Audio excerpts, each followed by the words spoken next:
Hi everyone, we're delighted to be back to the second episode of the Sciencing podcast. This podcast is brought to you by Evonik Animal Nutrition and will cover a variety of themes related to sustainability in the animal protein industry.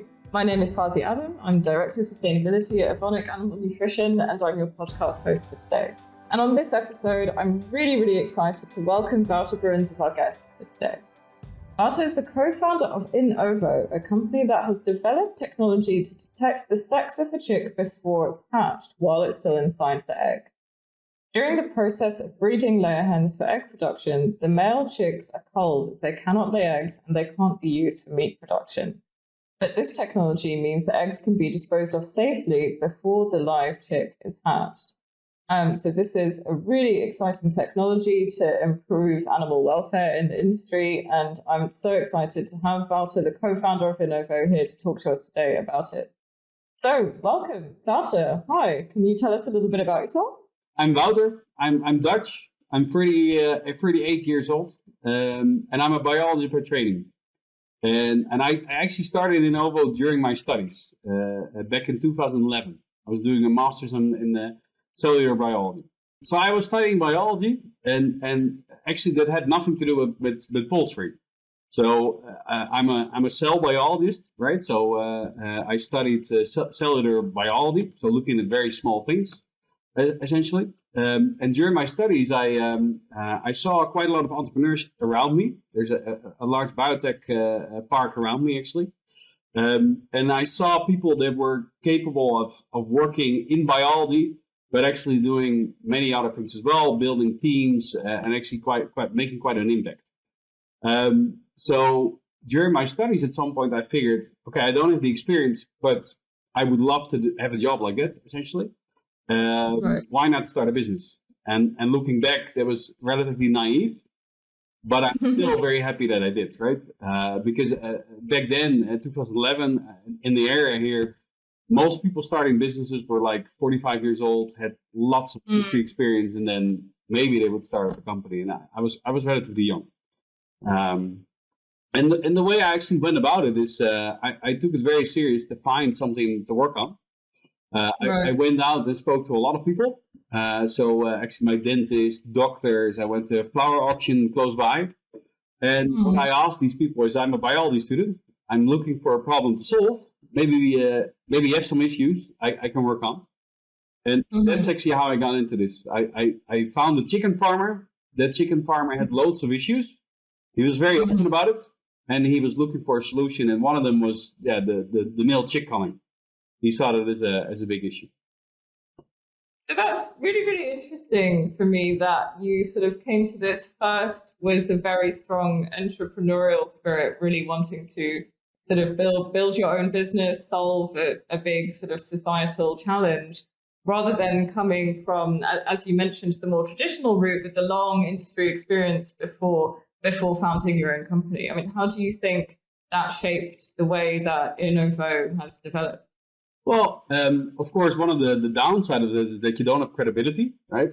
So if you have a lot of experience, the credibility comes along with that, right? If you've done a good job. But I would say that it gave us the situation in which we could be sort of a fly on the wall, because I knew nothing about the industry, so I could talk very openly to people. I think a lot of people in the industry thought about us as these aliens that came in, right, from outside, but they quite like these aliens, right, because we were relatively friendly, we were students, we were not a big threat, right, so that was good. Yeah. And at some point I had one of my business coaches. I had quite some mentors. Basically, some of these experienced people actually helped me a lot, right? So, who basically told me, like, Alexander the Great conquered half the known world at 21. So you're actually kind of old, because when I started, I was like 25, 26. So I think you should be able to do it, right? So I quite liked it. On the other hand, I had a lack of experience in business and IP and stuff like that. So we had to learn along the way. But to be honest, I think there's no real school that can teach you all of these things, right? So especially in the beginning with a company, you're very small. I had a business partner called Will, and we did everything, the two of us. So we had to do the marketing, the business, the science, everything with the two of us. So to be honest, I think it's not a big advantage to do it 20 years down the line. I think it's fine to start young with these things. Absolutely. I mean, there's a world of difference between sort of learning these things, on paper and doing it in practice.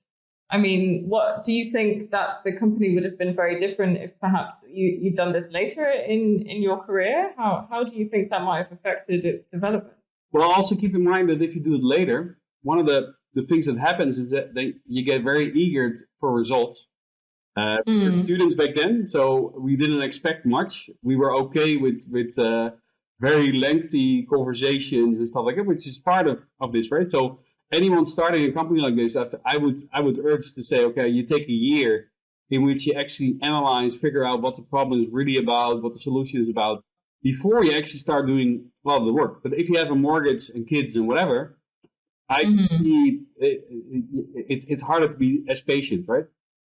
Yeah. So back then, my burn rate, my personal burn rate was very low.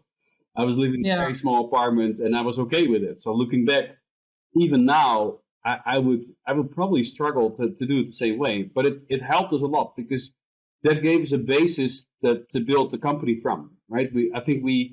And that's also, if you look at this topic is very complex. There's ethics, there's business, there's technology, and in order to understand what's happening, you just need a lot of time, essentially, and you need to talk to a lot of people. So I think we spoke all in all with maybe 500 people before actually really starting to go fast with developing technology.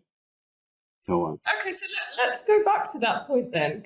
Could you maybe tell us a bit more about your first meeting with the chicken farmer and learning about this issue for the first time? Because I mean, you were speaking to such a range of people. Something about this must have really captured your imagination. Yeah, so the chicken farm was interesting. He basically said for every hen that you see, we kill a rooster. And he didn't like that at all. And it didn't have anything to do with economics. I mean, you could look at it from an economical point of view, but there was more on an ethical side, right? He said, I don't like this. If you can solve this, you'll have something which is of great value. Then I started figuring out, okay, how to do this. Well, sexing the egg is quite easy to come up with. I actually found out that some people had already tried it and they failed. I tried to figure out why did they fail, and then I actually moved out and talked to as many people I could find. So that's NGOs, but the industry itself. I went to hatcheries, and to give you, for instance, an example, the first hatchery director that I met. So I was this prepped, like, university student. I had courses in pitching and stuff and I was sort of almost scared to go out to them because people told me, you need to have an elevated pitch, and it's maybe you get half a minute and that's it, right? I actually wrote down my story in a paper so I could give it to them and say, oh, please read about it later. But actually, the first hatchery manager I spoke to, he took, there was at a drink of the industry. And I went up to him, and then I spent like 1.5 hours talking to the guy. And he said very clearly, we don't like chick culling. We as an industry don't like it, but it's very hard to solve. Technology-wise, it's very hard to solve. But they were super open. And for me, that was sort of an eye-opener. Because I was expecting a very hostile environment, going, oh, we don't care about whatever. But it was really not the case. And that's the thing about chick culling. I think that what sets us apart from a lot of other issues, there's not so much debate about all kinds of alternatives, right? No one likes chick culling. It's something that came to be in the industry for good reasons, which is very weird to say, right, from my point of view. But then again, it can also be solved, but it's a technological challenge. It was essentially to get it solved. So we got a lot of support, I think, from the get-go. So can you tell us maybe sort of from the first initial idea stage, then I guess you have to go into sort of what you just mentioned, spending this year really understanding the problem, figuring out a plan. Can you tell us a bit about that? Like, what were some of the challenges you faced along the way and some of your successes as well? Sure. So I had to figure out, okay, a test like that, everyone can tell you what's perfect, but then the big question is what's doable. What is acceptable, right? So there's things like price, there's things like speed of the system, accuracy, stuff like that. And I think I asked a lot of people, so what would you like to have? And then people would say, oh, I'd like to have a super fast test and no cost and stuff like that. And then I would ask them, okay, that's great, but I don't think that's feasible. What do you think is good enough, right? And I had a lot of these conversations, also with NGOs, for instance. Then you're talking about ethics, right? And what's ethical, acceptable. At the same time, I went into the lab. So actually, this was my master's research. So I found a great embryologist, Michael Richardson, and he's a professor at Leiden University. Mike basically said, I have a lab. You can go about your day and just do research. I will support you. A lot of the research was a big failure, right? So we tried all kinds of things, but the great thing I think about working on a problem like this is that you know, okay, this is a failure, fine, but we'll try something else, and if we get it right, it will be very valuable, right? I think that's I tried to build it up as I went. This took years, right? So this is not something that's done in a week or so. No, it's meeting with people 5-6 times and then only then getting to the core of the thing, right? That's I think a lot of people expect someone to spill their beans in the first conversation. No, it's building trust. It's actually making sure you're not a threat again, right? And making sure you align everyone. And I was quite proud because back in 2014, we signed this declaration together with the industry, the Dierenbescherming, which is the biggest NGO on animal welfare in the Netherlands, the government, Leiden University. We signed a declaration that said, okay, we will support Innovo as a company with funding and stuff, and see whether this is possible, right? And that was quite interesting. From there on, we picked it up, developed the technology further. We got proper investors on board, so Evonik being one of them, right? Super happy, being early investors, really supporting this going forward. We built the first machine to show this was doable. We placed it in a hatchery, and from there on picked it up. But it's been all over the place in terms of trying to figure out in terms of technology how to do it, but also trying to see, okay, but how do legislators look at it? How does the industry look at it? NGOs, what is it morally acceptable, right? That's it's a big puzzle. And I think that's also one of the reasons why 2 students, as you could think, why didn't the big players solve this at first? I think it has to do with the fact that you needed someone from outside to come into the industry and take up everyone's opinions without any background or history, and then pick it up from there. Yeah, and sometimes it needs an outside perspective to sort of disrupt the status quo. There's problems in every industry, which I guess naturally people think of as, oh, well, that's just the way things are. That's an issue we just have to manage, rather than seeing it as an opportunity for a solution. But something else interesting that I was thinking about while you were sort of telling the story is, I mean, for any business, whether it's a startup or a large established business, that you have a lot of focus on obviously developing good products, understanding your market. But I mean, knowing the right people and being able to bring people together around an issue. I mean, you mentioned that you spoke to hundreds of people to really sort of get an understanding of the issue, to align all these people to make these sorts of kind of cross-industry agreements.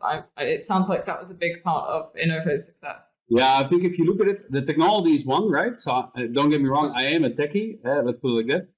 But techies, they include myself, they have the tendency to think, oh, but the technology is great, then everything will be solved. But to be honest, I think aligning everyone and thinking how can we make this happen and with all these people and thinking about everyone's pluses and minuses in doing this, right? That's a lot more important actually, and it also drives the technology development, right? Because keep in mind, again, that question, what's good enough in terms of technological development is very important, right? That's where you find your sweet spot. But aligning everyone, you have to have huge respect for people's position. I always tend to try to think from their point of view. Okay, what do they want, right? So how do they look at it? And I think what's interesting is that that's one of my investors who actually at some point said it, Mark. It's not about getting people to think about, okay, should I do this?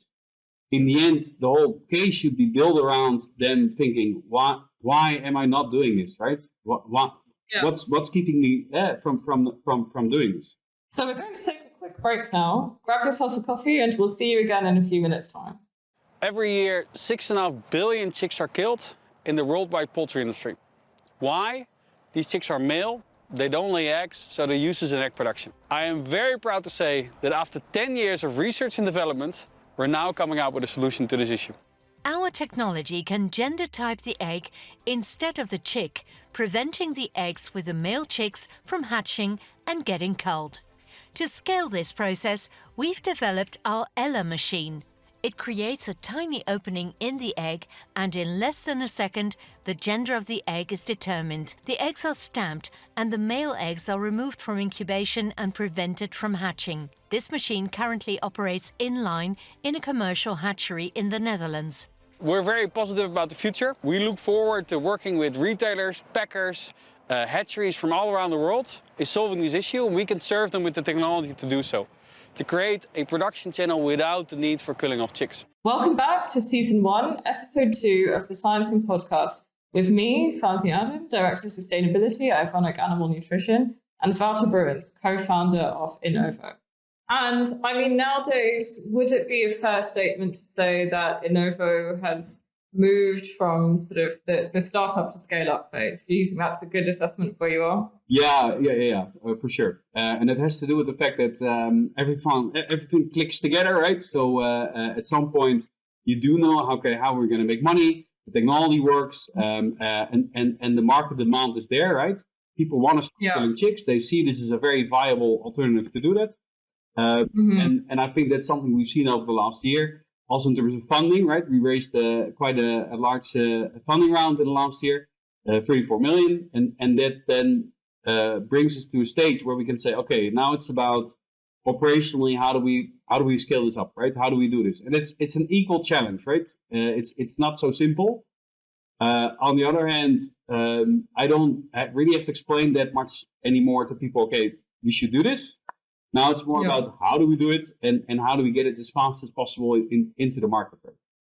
So, I mean, we're seeing legislation move in various European countries around this issue. And I mean, for any potential customers of yours, what are some of the key things they have to think about if they want to adopt this kind of technology? Well, what are the kinds of changes they might have to make to production systems? What does it mean for them on a day-to-day sense? Well, in a way, they have to start talking to people they haven't talked to in the past. If you look at the poultry production channel, hatcheries are very deep down in the channel, and they are very far from retailers and consumers. Right. And suddenly there's this thing where consumers say, hey, I feel very strongly about this, that it's something I don't want in my product, which is chick culling.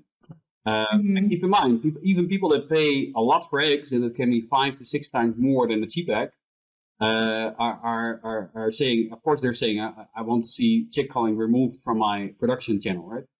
But for hatcheries, it's a bit of a challenge because in the last 20, 30 years, they never saw retailers or consumers. So it's getting a feel, I think. It's getting into touch with packers, egg packers that are more close linked to these consumers. And it's sort of a moving target to them because there's us, but there's also competition. They have to make up their mind, which technology do we go for? And it's not so simple, right? But then again, I think what's very positive compared to 2011 is we're in a situation now, which the technologies are there, the demand is there, and if you play your card right, you're not only solving your issue, but you're also making a lot of money. Yeah. And I think that's the key takeaway here. I think any hatchery in Western Europe or the US or Australia, for instance, that operates in a market where egg prices differ based on animal welfare, which they do. I urge you to look at your egg prices. I think that's people hardly do that, but prices differ very wildly. Anyone in a region like that should, in the end, feel like, okay, this is coming, prepare, organize, get your stakeholders around the table and see how you can do this. But the examples are there now, right? So it's also good to reach out to people that are already doing it to see how they did it. And I think there's many things we still need to figure out. There are other countries like the US in which you see very big integrations with lots and lots of chickens, way more than Europe. well, that brings in attention to other things. But the core of the thing, it's there, right? So I think it's something that hatcheries should educate themselves on. And so something else I wanted to ask you. So, I mean, the importance of sustainability is picking up not just in our industry and in many, many different industries, but I think this is really something that's particularly important for animal agriculture. And I mean, improving environmental sustainability outcomes and animal welfare at the same time, it's a huge challenge for our industry. Is this something that you've measured yet? How this technology impacts sort of environmental outcomes as well? Yeah, we have. So it's interesting. When we started this company, of course, we were quite naive getting into this, but a lot of people like what we were doing. So it's almost the other way around. We started figuring, why do people like this so much, right? And I think it's to do with the fact that animal welfare in the past has been sort of a gimmick, sort of a marketing thing. But it's actually not. I think to a lot of consumers, it's actually a thing they feel very strong about. It's actually quite measurable as well, what you do in terms of animal welfare. And in our industry, the egg industry, people actually pay a lot extra for animal welfare, only for animal welfare, right? So again, eggs can be 5 times higher in terms of price based on the way the chickens are kept.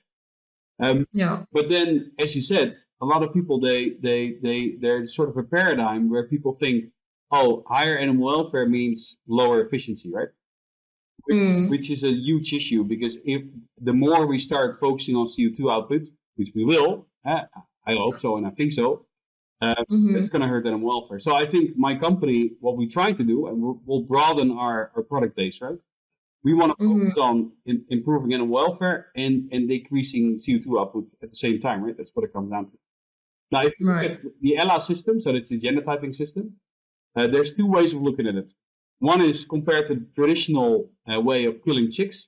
Well, thereby we save 30% of energy, but to be honest, in an absolute number, you're not talking about much. It's because the killing of chicks is a very efficient thing to do. It sounds really awful to say, but it is true, right?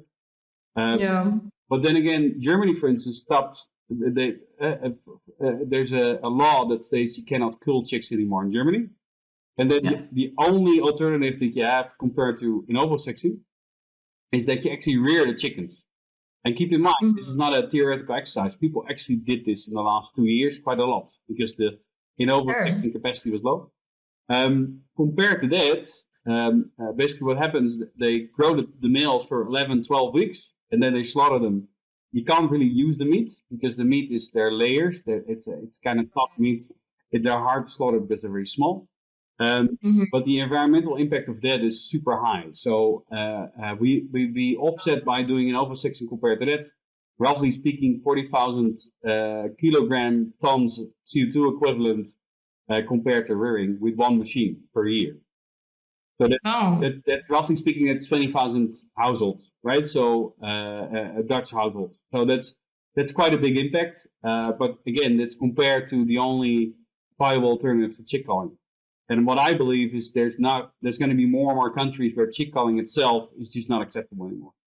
So that's the alternative we go up against. So that's quite substantial. Yeah, that is quite an enormous saving, actually.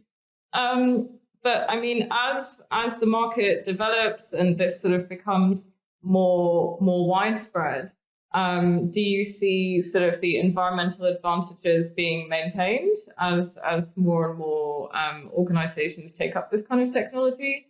And I mean, what's next for the future of Innovo? How do you see the market developing, maturing? What are your thoughts on that? Well, what's interesting in the last funding round is we got new investors on board, and I think the investors that I have feel that sustainability is very important. And it's not a gimmick. It's something that should be part of any business, right? And that's also something we see with the banks, for instance, right? If you look at financing, we have a green loan, meaning the banks are more than willing to finance these machines. And again, this is very important, because the more we can finance, the more machines we put in the field, easier it is also for the industry to do this. I think going forward, this is going to be crucial for many businesses, right? You cannot keep producing in a traditional manner. You need to do it in a sustainable way. Right. So looking forward, what I think is going to happen is that we'll see more and more of these projects that we do. We see them as projects. They're quite big projects, big machines. There's lots of production, lots of chicks. That we see successful projects going forward, and we'll probably see a domino effect of other markets seeing this, understanding, okay, hey, these guys are solving the issue and making a ton of money doing so. I need to do this as well, right? And that's also something we don't only see that in Western Europe. We get people calling from all around the world now. But it's quite fascinating, right? And that's something I didn't really see coming, right? So when I started doing this, I figured this might be a Western Europe thing. Maybe we can push it and go down in pricing and then go out.